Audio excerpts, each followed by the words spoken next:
Alla fine del 2006 l'editrice Cuec pubblica l'ultimo libro di Spiga col titolo La sardità come utopia, note di un cospiratore.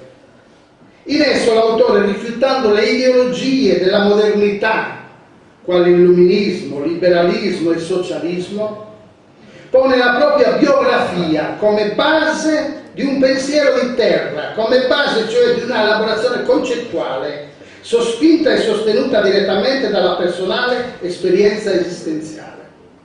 L'ipotesi di fondo è che la vita di ogni essere umano contiene un messaggio, quali che siano la sua importanza e il suo contenuto, e che tale messaggio debba essere confrontato con gli altri messaggi personali, per ricostituire un dialogo capace di diventare fonte di ricomposizione dell'unità del genere umano, gravemente minacciato dai pericoli insiti nella crisi dell'età moderna e dell'intera civiltà prodotta dalla storia. Ricordavo prima il suo unico romanzo, Capezzoli di pietra, e su questo, più che sui saggi politici, voglio soffermarmi, perché ci rivela un Eliseo Spiga in parte poco conosciuto. Un romanzo, dicevo, poco conosciuto ma fondamentale, perché noi conoscevamo Eliseo Spiga come giornalista, saggista, gran conoscitore delle cose sarde, operatore culturale, teorico del neosardismo, anche se era una definizione che lui rifiutava, non l'ha mai gradita questa definizione. Ebbene, con questa opera, con Capezzoli di pietra, meraviglia e sorprende un po' tutti. Mostra infatti una vocazione lirica, corposamente, figurativamente, sensualmente, e non solo per il titolo del romanzo, lirica. La costruzione romanzesca e mistico-visionaria, fondata sulla massiccia conseguenzialità dell'utopia e insieme della storia e della realtà contemporanea, si snoda attraverso fatti storici, digressioni ragionanti o descrittive, osservazioni intercalate, frequenti metafore mutuate, direbbe Wagner, dalla vita rustica, che l'autore ben conosce. Con fraseggiare periodare passaggi agili e felici, con straordinari intrecci che hanno inizio, si interrompono, si intessono di nuovo, si spezzano e infine si risolvono facendo abbondante uso dei flashback. Con soluzioni linguistiche e prosatiche fortemente personali, perché Eliseo Spiga ha pochissimi debiti con la cultura accademica e difficilmente gli si può tagliare qualche ismo. Intellettuale, dicevo, irregolare, Spiga si ribella allo sfascio e alla società alienata della apparente razionalità capitalistica, del sistema economico e sociale occidentale, che mette totalmente in discussione. In altre parole, non si conforma e non si arrende alle logiche e alle ragioni della modernizzazione tecnicista, al mito dello Stato e del mercato, al dio moneta, ma non in nome di qualche società perfetta, che so io, di Campanella, di Tommaso Moro, tanto per intenderci, bensì della comunità neuralgica, della sua organizzazione politica e sociale, della sua economia, dei suoi valori, soprattutto del suo comunitarismo.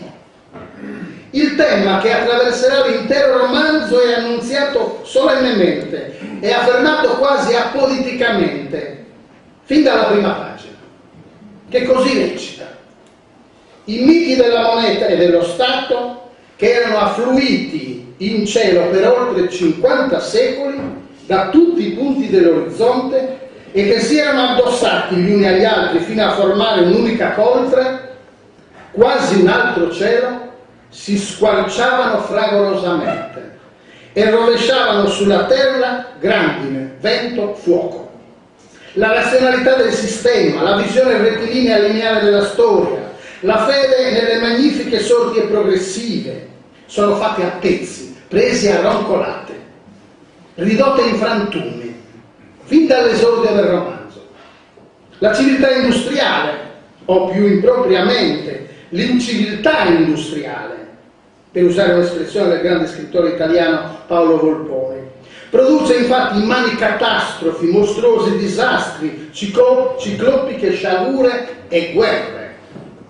L'ordigno, questa è la potente immagine, il simbolo che Spiga utilizza per riassumere il trinomio città-stato-moneta, cui oppone l'organismo, ovvero la triade campagna, comunità, beni d'uso, ha creato nuove barbarie. La pascoliana truce ora dei lupi.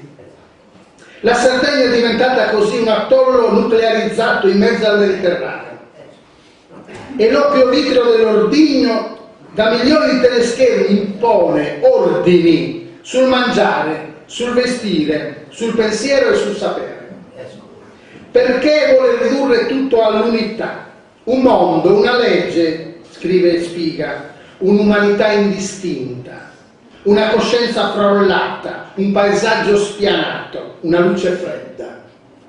Insieme nelle città persino l'aria scarseggiava e l'acqua era diventata quasi un articolo da farmacia.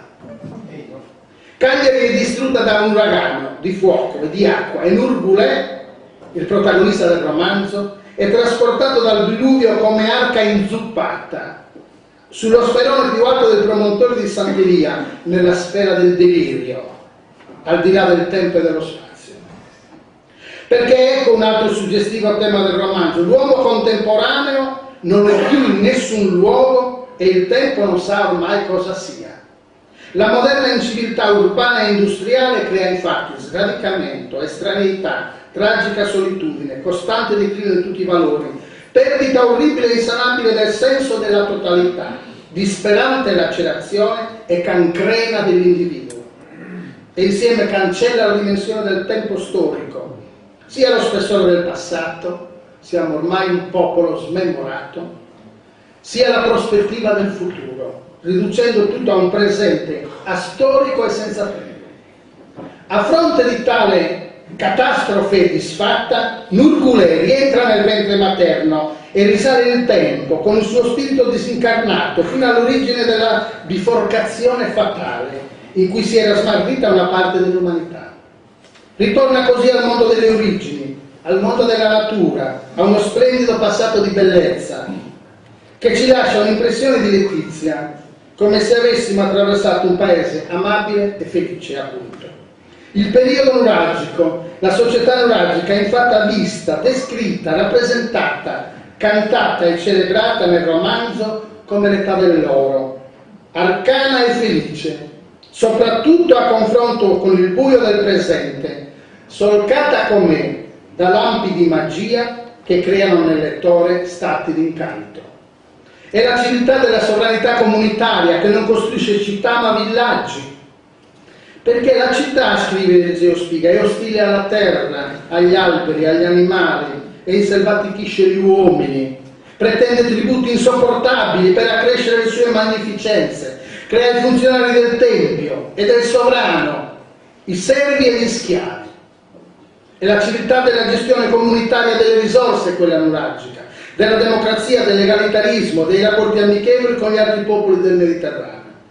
È la civiltà che rispetta l'ambiente, la natura, gli equilibri dell'ecosistema, della terra, perché la terra, scrive Spiga, non ci appartiene e siamo noi che le apparteniamo, siamo solo suoi figli e non suoi padroni.